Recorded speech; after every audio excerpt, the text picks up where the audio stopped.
Now that we've seen how to create a state space model from a system of ordinary differential equations and applied it here specifically to mechanical systems, let's look at how the state space model relates to the transfer function model. Now keep in mind that these are just two alternate modeling techniques, but they're effectively doing the same thing in the big picture. They are representing a ordinary differential equation or a system of ordinary differential equations in a specific way. So they're both representations of real-world systems. As previously discussed, each of these modeling methods has some advantages and disadvantages. So for instance, the transfer function I think is not as good for multi-input systems as the state space model is. The transfer function to some degree is also not as good for multi-output systems as well as the state space model is. However, sometimes deriving our model using a transfer function approach could be advantageous or easier than using a state space approach.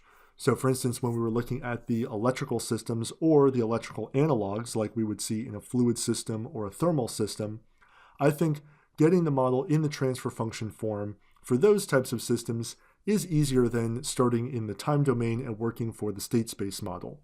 For a mechanical system, it might be a lot easier to do the state space model than to do the transfer function model because we don't have to do a Laplace transform and convert everything that way. So it might be easier to derive in one than the other. However, for analysis, depending on what you want to do, it might be easier to analyze it in transfer function form, or it might be easier to analyze it using a state space form. And if we're talking about control, the last unit, depending on the control method we want to use, maybe we want to use a transfer function form, maybe we would rather use a state space form. So again, maybe it's easier to derive in one, but then follow it up with the other modeling method. So it would be good if we had a way of converting from one to the other, since again, they are both representations of the same system, and we could have derived first a state space model of the system or a transfer function model of the system. So mathematically, how do they relate? I'll only do this demonstration from going from state space to a transfer function model. However, mathematically, certainly you can go in the opposite direction as well. Just we're not going to look at that derivation. So let's say that we have our state space model. We have our state equation, the x dot equals ax plus bu, and we have our output equation, y equals cx plus du. So we've defined our state variables, that vector x, we've defined our observables, we've defined our inputs, and now we have defined our matrices A, B, C, and D. Now we want to convert this into a transfer function. We could just start all over again from the ordinary differential equations, and instead of going into the state space model, we can go right into a transfer function approach using those same equations, and that would work. But since we've already done the work of creating one model, we can shortcut some of the steps and just convert it into the other model. So let's take the state equation, the x dot equation, and what I want to do, bearing in mind that we are now in matrix equations, so we have vectors and matrices here, I'm going to take that x dot vector equation, and I am going to take the Laplace transform of that state equation. So I have an x dot term, so that is going to get an s out in front, and capital X, notice it's bold, it's still going to be a vector, but now it's the Laplace transform of each of my state variables. And the s out in front because I'm taking a derivative. We are only looking at this course at what we call linear time-invariant equations. That is to say that those coefficients in our matrices A, B, C, and D are going to be constant, and the linear part is we can represent this in matrix form or in vector form. If we have either a nonlinear or a time-varying system, then this conversion is not going to work the same way. And I would say if you have a case where it's nonlinear and or time-varying, I think the state space model approach is much better to use than the transfer function approach. So now that x dot went to an s times big X, and I have a big X on the other side, so what I'm going to do, like I do when I'm working with transfer functions, is I want to isolate that output term, at least in terms of this equation, the output x. So I'm going to move the ax to the left-hand side, and what I can do is now group its coefficients. Keeping in mind S is just a scalar, I need to keep this in matrix or vector form. So when I move it to the other side and group the coefficients, I now have to do SI, the identity matrix that's the same size as A, minus A times the X vector. And then the B times U is going to stay on the right-hand side. Right, so I have some matrix multiplying my X vector equals B times U. Again, I want to isolate X. So what I can do is get it by itself by eliminating the SI minus A from the left-hand side. Now, in a scalar equation, I would simply divide by SI minus A, and then I get X by itself, but these are matrices. I can't divide by a matrix, at least in the same way we can divide by a scalar. So the matrix, I'll say analog to division, is going to be multiplying by an inverse. So what I'm going to do is multiply both sides, or specifically pre-multiply both sides by SI minus A quantity inverse. So what that does on the left-hand side is when I multiply a matrix by its inverse, it gives me the identity matrix, which the identity matrix times a vector is just the vector itself. So on the left, I'm left with just X. And on the right-hand side, I've pre-multiplied by this SI minus A inverse. So this is the relationship between my state variables and my input in matrix form, just rearranged. I'm going to put this aside for the moment. And now I'm going to focus on the output equation. And I want to do the same thing. I want to take the Laplace transform of my output equation. So here, there's no time derivatives, so everything really just gets capitalized. So little y goes to big Y. C and D have no time dependency, so they are unaffected by the Laplace transform.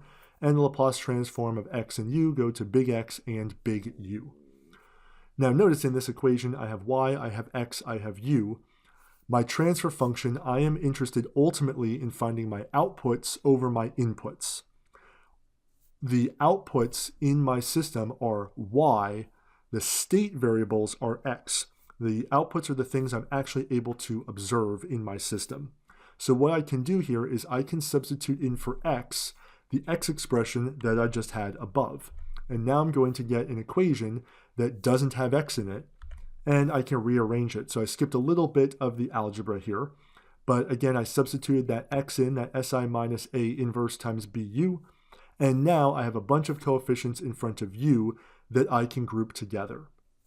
So y is going to be equal to this system of matrices being operated upon times u.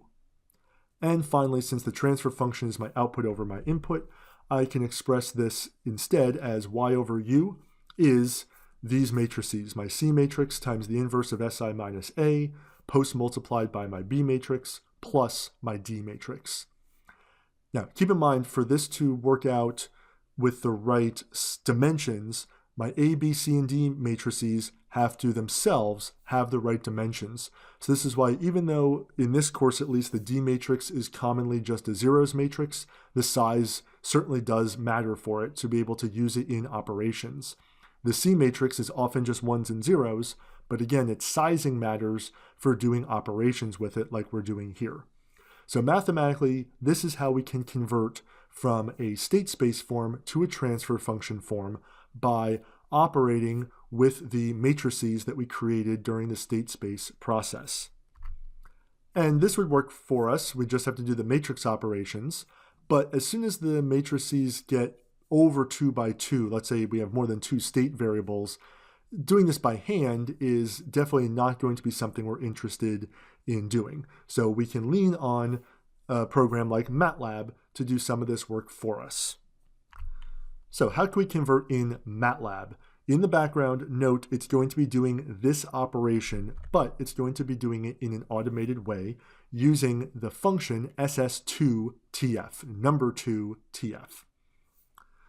So what does the basic format look like in MATLAB? ss2tf is going to take 4 arguments, namely the 4 matrices we create in our state space model. So the A and the B from the state equation and the C and the D from the output or observability equation. So those are our 4 inputs. They have to be the correct size for this to work. and what they're going to output is a vector or potentially a matrix B and a vector or a matrix A. So what is this B and this A?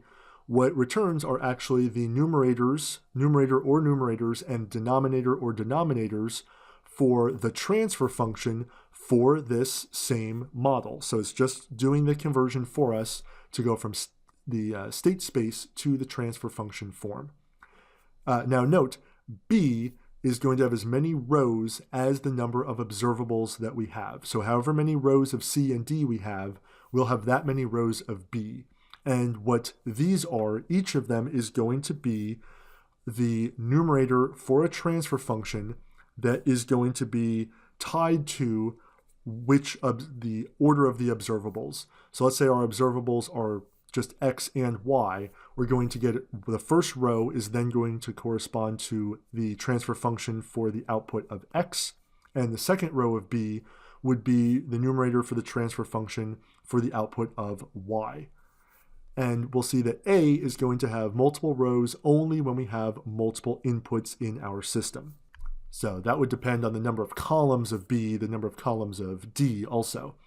Most of the time, we would only be dealing with a single input system if we wanted to go into transfer function form, but we've already seen examples, or an example where we have multiple inputs and we create the state space model. We could convert it into the transfer function form, but again, transfer function's not great for multiple input systems. So how do we use this A and the B? Well, in a really similar way that we already have been using lists of coefficients when we were making transfer functions, we can use that TF function in MATLAB. So we can feed it the proper row of B that's going to be the numerator of the transfer function we're creating, because each element in it is going to be a coefficient in front of a descending power of S, and then we can give it our A row. We're assuming here that we just have a single input system, so A is going to come out just as a row vector. So I need the coefficients of the numerators, the coefficients of the denominators, and then I can make my system in a similar way that we've done this before. And then I can make a system or a transfer function for each row of B, which corresponds to each output which I want a transfer function for. So we'll see in application how we do this, but that's the general format that we use. Keep in mind that when we use this SS2TF and when we use TF, in MATLAB at least, these are only going to work numerically. We need numbers for all of our parameter values. We cannot do this algebraically, get an algebraic ABCD matrix and convert it to an algebraic transfer function, at least with these functions.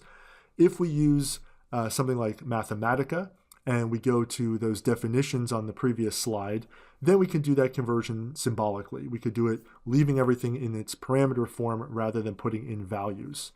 And possibly in MATLAB you can do this using the symbolic toolbox. That I will not cover in this course, but it's a possibility for doing symbolic manipulation of these models from one to the other. And alternatively, we can go the other direction.